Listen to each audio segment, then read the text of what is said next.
گزر رہے ہیں، میرے شہر جل رہے ہیں، میرے لوگ مر رہے ہیں، کوئی اور کون نہیں ہے پسے خنجر آزمائی، کوئی اور کون نہیں ہے پسے خنجر آزمائی، ہم ہی قتل ہو رہے ہیں، ہم ہی قتل کر رہے ہیں، ہم ہی قتل ہو رہے ہیں، ہم ہی قتل کر رہے ہیں۔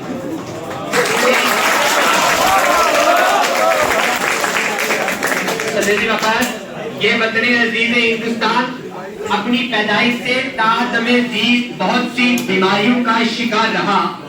کہیں کار رہا اور کہیں بے روزگاری کا شکار، لیکن میں آپ کو بتاتا چلوں کرپشن کا شکار رہا۔ صدر علی وقار، میں یہ سوال کرتا ہوں کہ کرپشن کیا ہے، تو میری ذہن سے یہ جواب آتا ہے کہ کرپشن وہ نام ہے جس کا سبب ہے میرا زوال، کرپشن وہ چیز ہے جس کا مطلب ہے صحیح اختیارات کا غلط استعمال۔ صدر علی وقار، میں یہیں پر نہیں رکوں گا، میں آگے بڑھ کے آپ کو بتانا چاہتا ہوں کہ اس کرپشن کی وجہ سے آج ہمارا ملک اربوں ڈالر کے مقروض ہے۔ میں یہ آپ کے سامنے کہنا چاہتا ہوں کہ اس کرپشن کی وجہ سے ہماری عدالتوں میں انصاف نہیں ہو رہا، اس کرپشن کی وجہ سے غریب غریبی کی طرف جا رہا ہے اور امیر امیری کی طرف جا رہا ہے۔ اس کرپشن کی وجہ سے آج ہمارے ملک میں غریب بیٹی پھانسی کے پھندے کو چوم رہی ہے۔ اس کرپشن کی وجہ سے آج ہمارے سرکاری ہسپتالوں میں علاج نہیں ہو رہا۔ ایک طرف مریض جب بیڈ پر درد سے دوچار ہو کر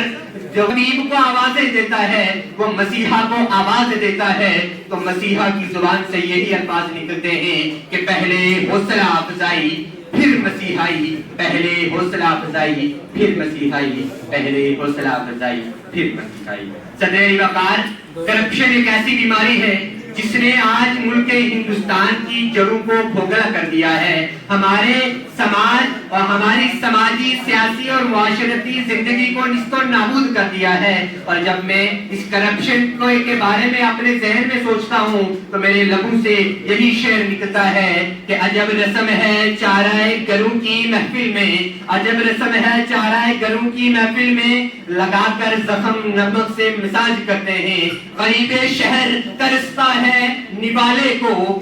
لیکن امیر شہر کے کتے بھی راج کرتے ہیں۔ امیر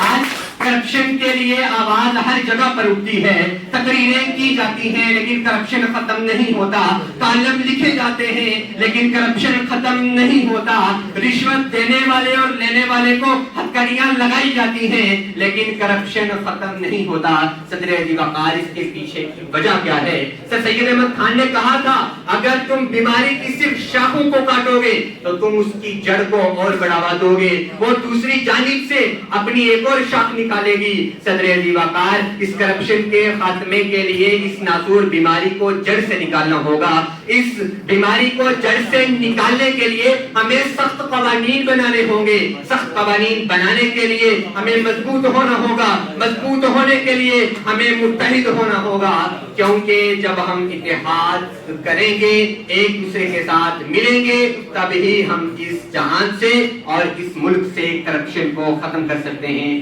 آپ کی سماعت کا بہت بہت شکریہ۔